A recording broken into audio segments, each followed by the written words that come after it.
There was a classic magic trick that was performed in the 1800s, and it would amuse and entertain the public. And I have sort of my version of that. The trick was to take a pitcher and pour different liquids out of the same pitcher. Something like that. Today, this is very easy to do. And of course, I'll let you in on the secret on how that's done. It is done with a food dye. I add a little drop at the bottom, and as you can see, it produces some really magnificent colors. But there's a but with food dyes these days. They are somewhat controversial.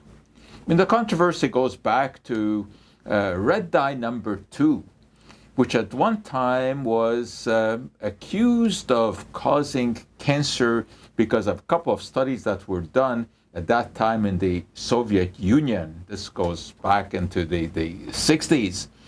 And the Americans said, what do the Soviets know about red? And they didn't really buy into this. The studies had been done on rats.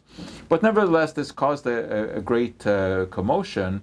And many candy manufacturers, for example, those who made M&Ms, actually removed the red dye from their candies, even though it was not the one that was being used. They were using red dye number 40, but they were so scared that people would think that they were using the Russian dye that they removed it. Well, since that time, there have been all kinds of controversies about food dyes.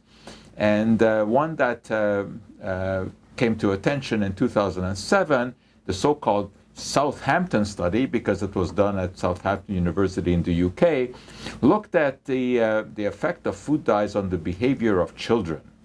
And what the researchers discovered that when children were given certain food dyes and their behavior was evaluated by parents and by teachers, there was an effect.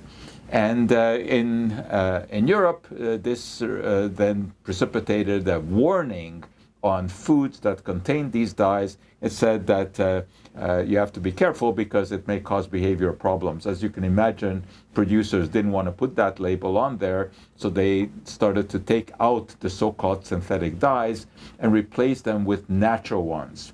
And since that time, there has been a movement afoot around the globe to do that. The dyes that you look at here are synthetic, meaning that they are made in the laboratory, they are made from petroleum, not that that has any kind of relevance. But it is possible to have colors that come from natural sources, and those are available these days. What are they? Well, some of them are made from paprika, which has a nice reddish color. Spirulina, which is a type of algae, will give you green. Turmeric gives you a yellowish color.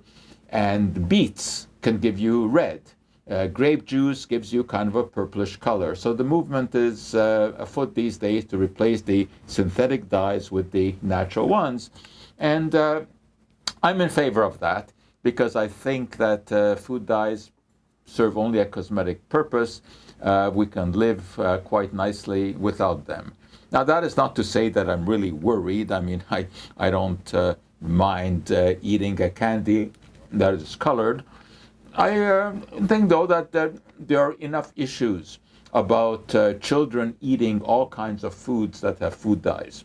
But in any case, let's remember that the foods that contain these dyes are generally not foods that are nutritionally very good anyway. These are your highly processed foods, or junk foods as we call them. Occasionally, fine, but better to stick to fruits, vegetables, and the natural colors that they contain.